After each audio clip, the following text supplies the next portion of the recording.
Hi, my name is Julianne, also known as Roadrunner. I'm a long distance thru hiker, and today I am going to talk about how I will be approaching the Continental Divide Trail differently.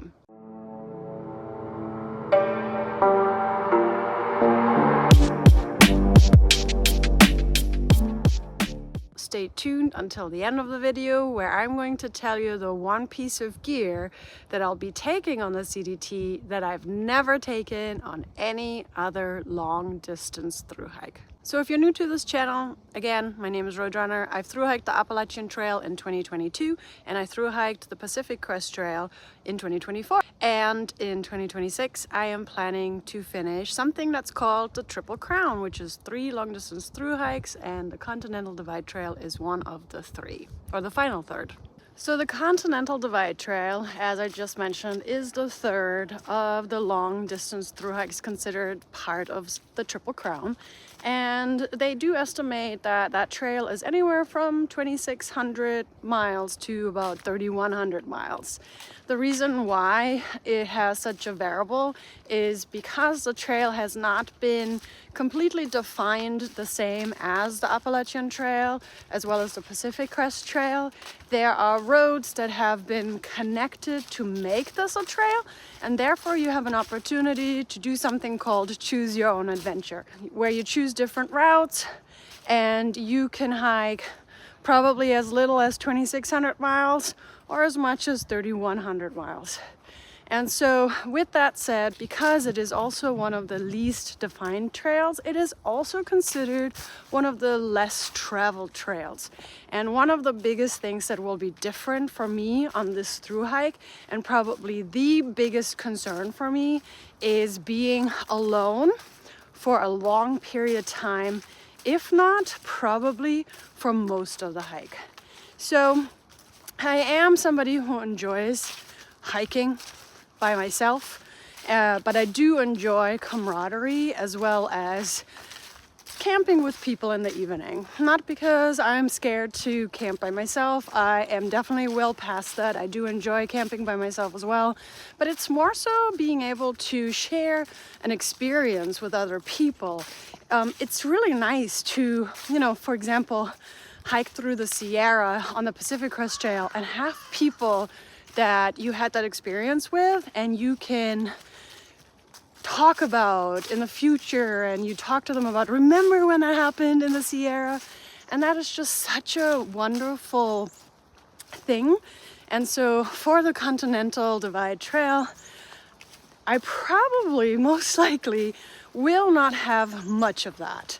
I don't have anybody from my past hiking friends that want to hike the Continental Divide Trail at this point, maybe in the future. And so I don't have that opportunity to hike with somebody who I've hiked with before. So being alone is gonna be a little bit of a struggle. And so I have tried to think about things that I need to do to keep myself motivated. I will be having a few friends as well as my partner come to visit during the hike, just to make sure that I have that continuous motivation. But also I need to be able to have something that I can hold on to while my friends and family are not with me. One of the things that I was thinking about is creating maybe like a Telegram book club. If you followed my PCT journey, you know that I moved to the United States when I was just like 15 years old. And because of that, I don't have a lot of common knowledge of the books that were being read in high school before that.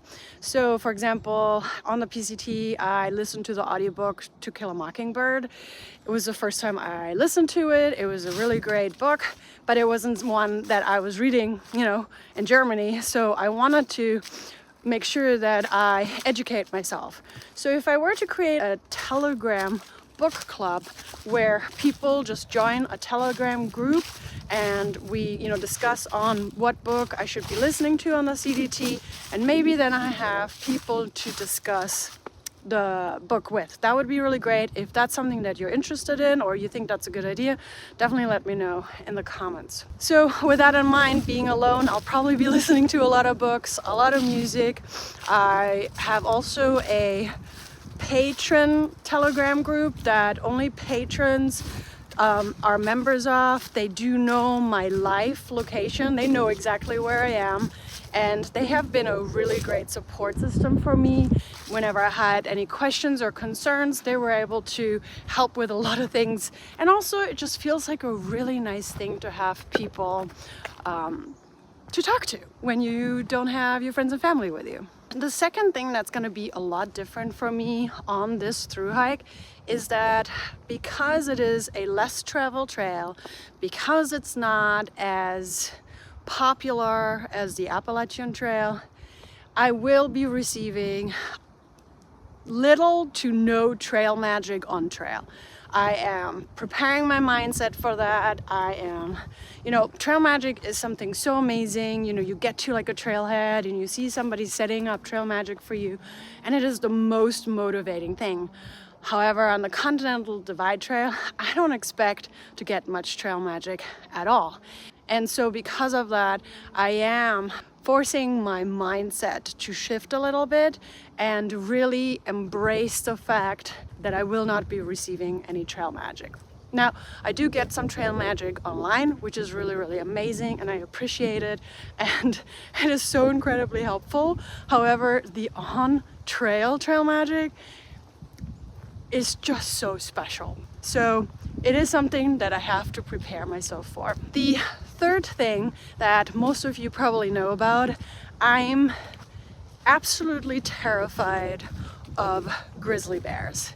The CDT is a trail that does have grizzly bears. And so the whole grizzly bear thing is definitely something that I have to prepare my mindset for and really prepare and think about the things that I want to do or need to do to help myself feel okay as well as be safe. So the first thing, of course, I'm gonna have to carry bear spray.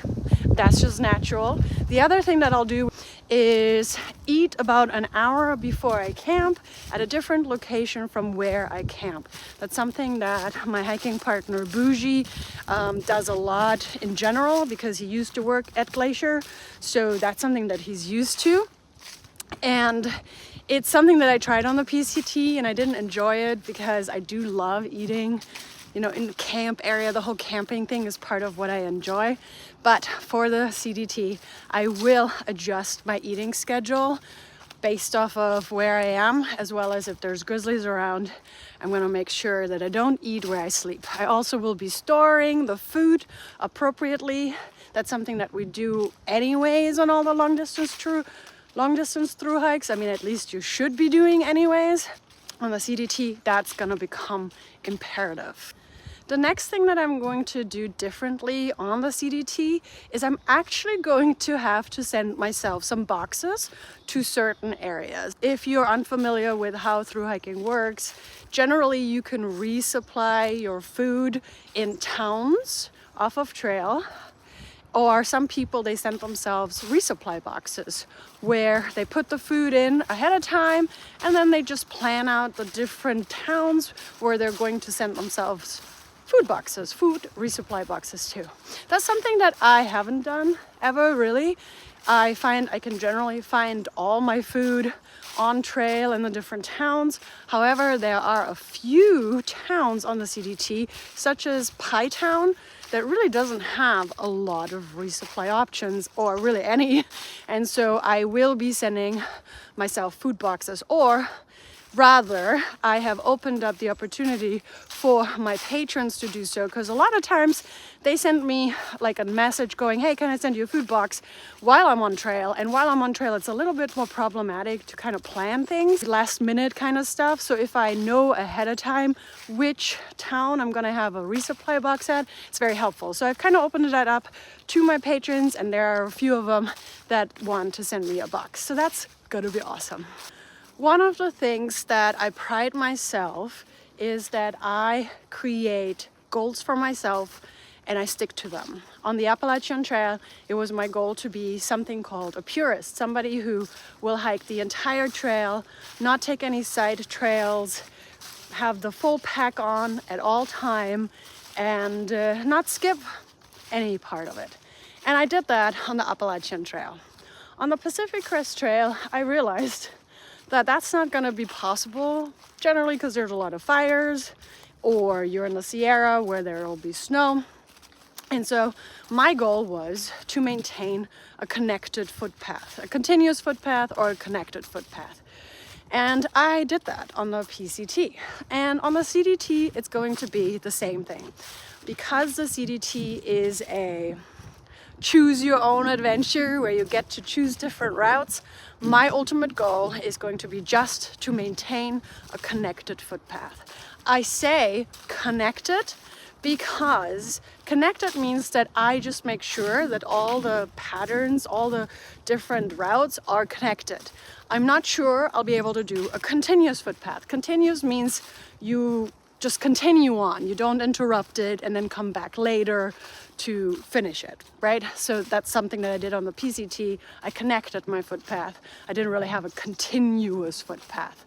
I know it's like potato, potato, but a lot of people like to clarify that. So on the CDT, that's how I'll be approaching it. I'll have a connected footpath. So if I need to skip the San Juans because there's a lot of snow, I'm not gonna have a problem with that this time around. I'm going to go ahead and skip ahead, and then I'm gonna come back and connect it, because that is very important for me to connect a footpath, okay? It's important for me to be able to say, I hiked all the way from Mexico to Canada. That's something that's important to me. I'm not saying that needs to be important for other people. That's just what I need in order for me to feel like I've accomplished something. Future roadrunner here, I had to refilm this upcoming little section because when I talked about it while on my morning walk, it just was way too convoluted. And what I was talking about is the one piece of gear that I'm planning to bring on my Continental Divide Trail through hike. And that is something that I never brought on any of the other long distance trails because I didn't feel like I needed it. And that is a watch. And a watch in particular that keeps track of the mileage hiked. Why do I want to keep a watch? Well, for multiple reasons. If you're unfamiliar with the app Far Out, that's the app that we use for long distance trails. It's really good at giving you mileages hiked as long as you stay on something that's called the red line. It's the predetermined route on trail. And as long as you stay on the red line, Far Out is really great at giving you a good idea of what you have hiked that day. However, as soon as you get off that main route, the red line, Far Out tends to have a little bit of a problem understanding how many miles you have hiked. It gets distorted, it isn't very accurate, and because the CDT has so many different options, I fear that I will not be able to get the accurate mileage via Far Out. Now that might not be a problem, but I wanted to kind of pre-anticipate that issue. There is another app called Gaia, and it's really good at keeping you aware of where you are. It's an amazing app. I do recommend it to everybody. I'm not sponsored by Gaia. I just think it's a really great app to have because it is like a digital map, like how we used to have paper maps. It's a digital map and you get to know where you are at all time. However, when you create a route via Gaia, it tends to be off by about 10%. You know, if it says, oh, you've hiked 8 miles, most likely you've hiked a lot more than just 8 miles. Now I could just add the extra 10%, but I feel like it's still gonna be more of like a guesstimate rather than a true understanding of the mileage. The other thing people said, just to have a particular tracking app on your phone, and like Strava, for example, but I just want to reduce the amount of power that I use with my phone. I do use my phone for all the filming as well as tracking where I am. So if I now have an app that actually live tracks, those apps tend to really drain your power on your phone. So I thought maybe having a watch that keeps track of it. I guess I could run Strava through my watch, maybe. It's not a Garmin, it's a Guard Pro that I purchased. It was like $99, but I guess normally it's $299. So I just thought maybe I should go with that watch.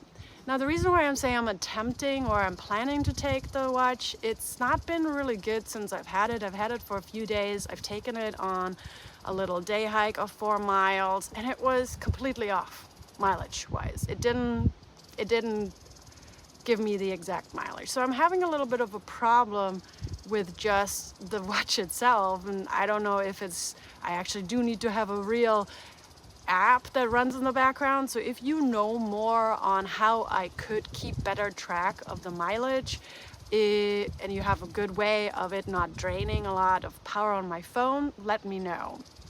And again, the reason why I want to keep track of the mileage is just because you can hike anywhere from 2,600 miles to 3,100 miles on the CDT, and I really want to know what I end up hiking.